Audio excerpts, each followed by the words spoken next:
पानी में गिरने से किसी की मौत नहीं होती। पानी में गिरने से किसी की मौत नहीं होती। मौत तो तब होती जब उसे तैरना नहीं आता। परिस्थितियाँ तो किसी की समस्या नहीं बनती। परिस्थितियाँ तो किसी की समस्या नहीं बनती। समस्या तो तभी बनती है जब उसे निपटना नहीं आता। भारतीय राजनीति के बारे में पढ़ने जा रहे हैं। भारतीय राजनीति के पहला वीडियो में हम लोग जो है संवैधानिक विकास को देखेंगे। संवैधानिक विकास क्या होता है, यानी कि भारत में संवैधानिक विकास किस तरह से हुआ है, भारत में संविधान का विकास किस प्रकार हुआ है। हम लोग सबसे पहले बात करेंगे संविधान क्या होता है। संविधान को इंग्लिश में कॉन्स्टिट्यूशन कहा जाता है। संविधान वह दस्तावेज है जिसमें शासन के मूल सिद्धांतों का वर्णन किया गया, जिसके फलस्वरूप किसी भी देश या किसी भी राज्य का शासन संचालन किया जाता है। किसी भी देश के संविधान शासन का मूलभूत चीज़ें होती है या आदर्श होती है। साथ साथ जो स्पष्ट करता है कि सरकार के कितने अंग होते हैं, सरकार किस प्रकार काम करेंगे, सरकार के बीच में क्या संबंध होंगे, संबंधों का शक्ति क्या होगा, इसके बारे में बात करते हैं। संविधान सरकार के साथ साथ जनता के संबंधों का भी निर्धारण करता है। इसके द्वारा राजनीतिक व्यवस्था का भी वह बुनियादी ढांचा निर्धारित करता है। इसके अंतर्गत जनता भी शामिल होती है।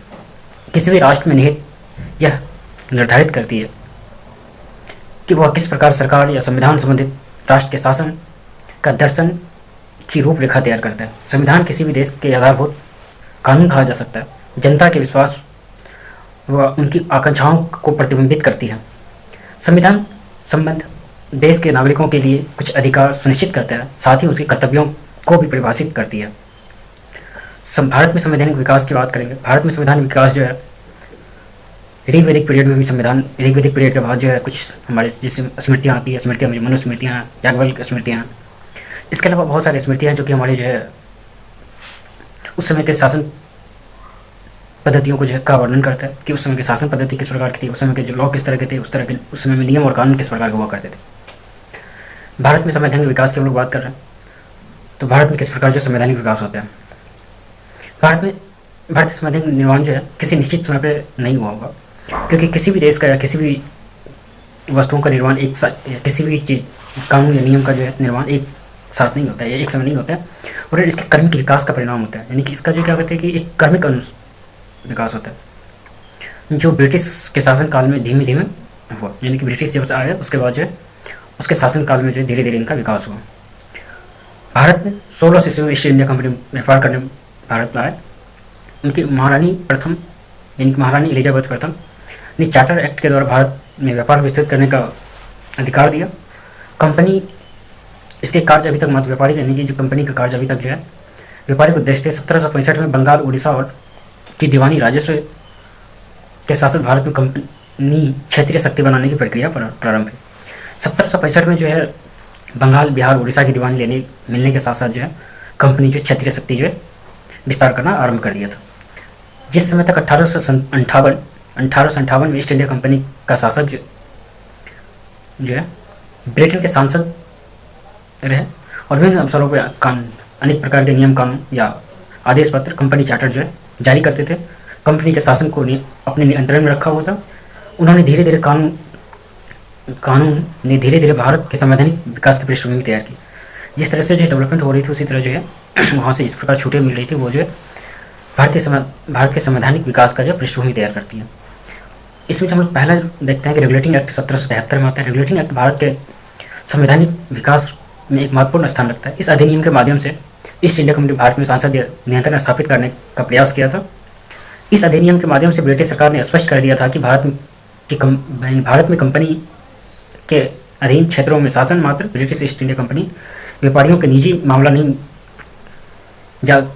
नहीं माना जा सकता। ब्रिटिश सांसद ने इस संदर्भ में आवश्यक कानून बनाने एवं निर्देश देने का पूर्ण अधिकार दिया।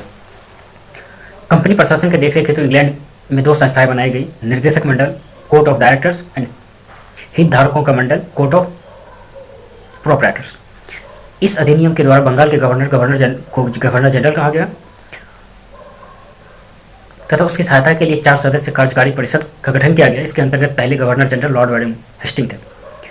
इसके द्वारा मद्रास, मुंबई और बंगाल के गवर्नर के अधीन हो गए। यानी कि इसके अंतर्गत जो तीनों गवर्नर जो थे मद्रास, मुंबई और बंगाल तीनों एक साथ हो गए, जबकि पहले सभी प्रेसिडेंसी गवर्नर एक दूसरे के स्वतंत्र थे। इसमें कह रहे हैं कि हम वेलिंगटन हेस्टिंग जो पहला गवर्नर जनरल बना, इसके पहले जो थे सभी सदस्य जो गवर्नर जो थे अपने अपने स्वतंत्र होते थे। इस अधिनियम के अंतर्गत कोलकाता 1774 में एक उच्चतम न्यायालय की स्थापना की गई, जिसमें जो एक मुख्य न्यायाधीश और 3 अन्य न्यायाधीश थे। इसके अंतर्गत कंपनी कर्मचारियों के व्यापार करने एवं भारतीय को उपहार या रिश्वत लेने के लिए प्रतिबंध कर दिया गया। इस अधिनियम के द्वारा ब्रिटिश सरकार कोर्ट ऑफ डायरेक्टर्स के माध्यम से कंपनी पर नियंत्रण सशक्त हो गया। कंपनी के लिए भारत में अपने राजस्व, नागरिक, सैन्य मामले में जानकारी ब्रिटिश सरकार को देना आवश्यक हो गया। इस एक्ट के माध्यम से कंपनी व्यापारिक एवं प्रशासनिक शक्ति एवं कार्यों को अलग अलग कर दिया। व्यापारिक कार्यकलापों में कंपनी के निदेशकों के हाथों में पहले की तरह रखे हुए थे। राजनीतिक क्रियाकलापों, सैनिक, असैनिक, राजस्व संबंधी नियंत्रण एवं पर्यवेक्षण हेतु इंग्लैंड में एक 6 सदस्य नियंत्रण मंडल बोर्ड ऑफ कंट्रोल का स्थापना किया गया।